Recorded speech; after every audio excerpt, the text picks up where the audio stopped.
This is something that has left all of us baffled. Never have we reported with this nature of frequency in the sudden alarming rise of cases of lynching based on rumors, be it a question of cow vigilantism or be it a question of being a child lifter, rumor of being a child lifter. What is going through the minds of our people today?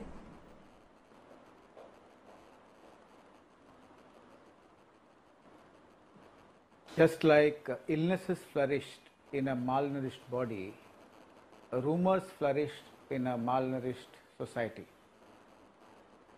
India is in the midst of rapid pace, crumbling infrastructure, increasing crime, and what people are suffering is that they are facing multiple stressors across all borders, vertical, horizontal, and this angst-driven mind is very vulnerable to rumors. An angst-driven mind does not think through the prefrontal cortex where he or she can reason out whether the information is true or not. Social media is just a matchstick, it's just a trigger, it's not the only cause. So in an era where there's suspicion, there's mistrust, there's irritability, there's anger, you need just a small rumor to evoke anger and mob violence. This is a classical case of mob hysteria which was not seen 20, 30 years ago and not very commonly seen, and now we see it all across the country. In a riot also, when there's a riot, if you see a broom, you feel it's an AK-56. So there's an illusionary understanding of the world, and for a short time, the mind is hijacked emotionally, the mind is blinded emotionally, and the prefrontal cortex, which is important for reasoning, dies and stops.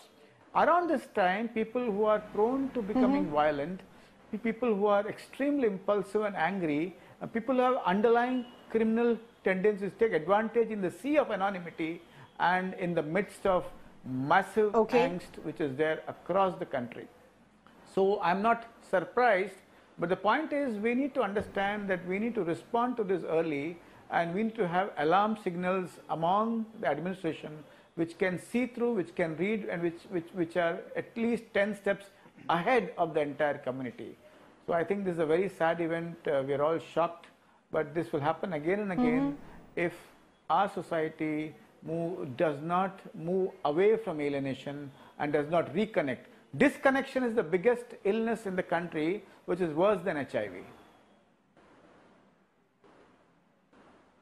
All right, very, very eloquently put. And the reason that I wanted your voice to be the starting point at this panel is to understand, absolutely, is to understand what our people are going through today, because there has been crime before, it has been dealt with before, but this is something in reining in the circulation of these rumors on social media, particularly WhatsApp, is what our law enforcement agencies, our respective state police force is struggling with. They're acting in only after a case of mob violence and lynching has taken place. Mr.